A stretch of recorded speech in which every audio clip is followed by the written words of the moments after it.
Good morning, everybody. I am Goeller from Ecological Institute in Berlin, and today I'm going to tell you about our dissemination and communication activities within Reform. So, yesterday, in the opening remarks of the conference, Bob Falkmans mentioned the importance of putting restoration in the spotlight, creating understanding for the benefits of restoration within the public, getting support from stakeholders. It's also outlined in the European Blueprint report for water.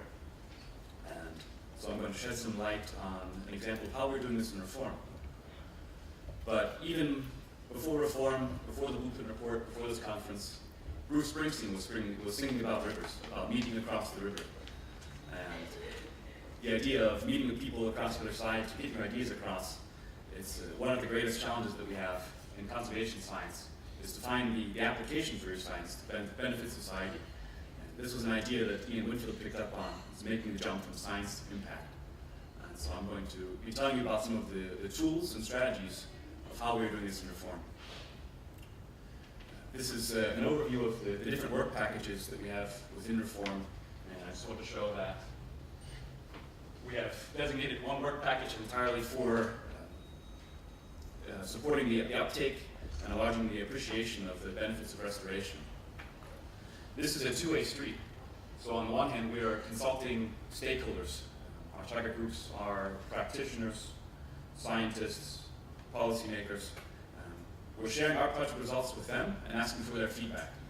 And on the other hand, we're also delivering them information and sharing this on the inside. So there are a lot of connections within our work internally and how we communicate this to the outside. Here's a quick look at the partners involved in this work. Partners from the Netherlands, Germany, Italy, Spain, and the Joint Research Center from the European Commission as well.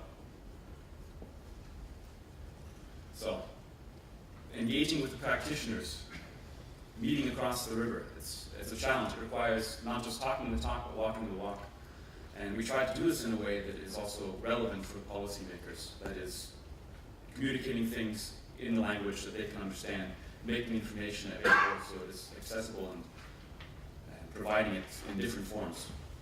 We describe this in our dissemination document, the strategy which is available on our website.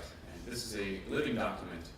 That is, we can update this and revise it. And this is how we outline our approach. What materials are we using? When will these be delivered? And this is where it's all outlined. But essentially, we have a combination of print and electronic materials.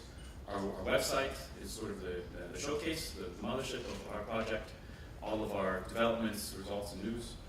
We also publish a newsletter twice a year, where there's usually an interview with a river scientist, an update on project developments and happenings within Reform. The policy briefs is one of our more integrative approaches that is specifically targeted at policymakers, sharing the results, the findings of Reform in a way that is understandable for them, and also the discussion papers as well. Later we'll be hearing about the Reform Wiki in greater detail. This is another big piece of the puzzle for our communication strategy.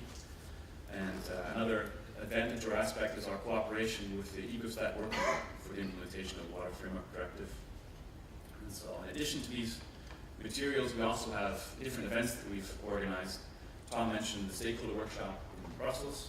There will be a summer school that we'll be organizing for young scientists and students in 2015, as well as local workshops in the catchments of the case studies, and a final conference to summarize the results and look at moving forward. So, just briefly, this is a look at the homepage of the website. Please write down the URL, visit the site. You can again find all the information about the project, the deliverables, the communication materials. It's all available for download. And when you visit it, we will know. We keep track of the number of visitors and visits. This is from June 2012 to June 2013, and the red arrows are showing whenever we release a newsletter or a publication or information. And so I'm hoping that after this conference, these lines will be off the chart because everybody's visiting. You can also find the project leaflet on the website. This is the basic information about the project. It's available in English, Spanish, German, French, and Italian. So you can print it out, take it with you to events, share it internally. And on the website, you can also subscribe to our newsletter. So the last one was published in June 2013, excuse me. And we should be publishing the next one by the end of the year. So again, please keep an eye out for this, subscribe. And in July, we published our first policy brief. So this was, again, this integrative or somewhat, this is us really trying to attempt to get the message across to the policymakers, to craft the findings of the project in a way that is relevant to them. And so this first policy brief featured a review of hydromorphological assessment methods, the development of hierarchical framework for assessing hydromorphology in rivers, and as well as some information about establishing thresholds for limiting factors of restoration work. Here are some action shots from our stakeholder workshop in Brussels. We had over 110 participants, 13 speakers from many European countries, and it was a very collaborative workshop, as Tom mentioned. The group and the working groups did some good thinking, putting their heads together about challenges to restoration and coming up with some interesting results.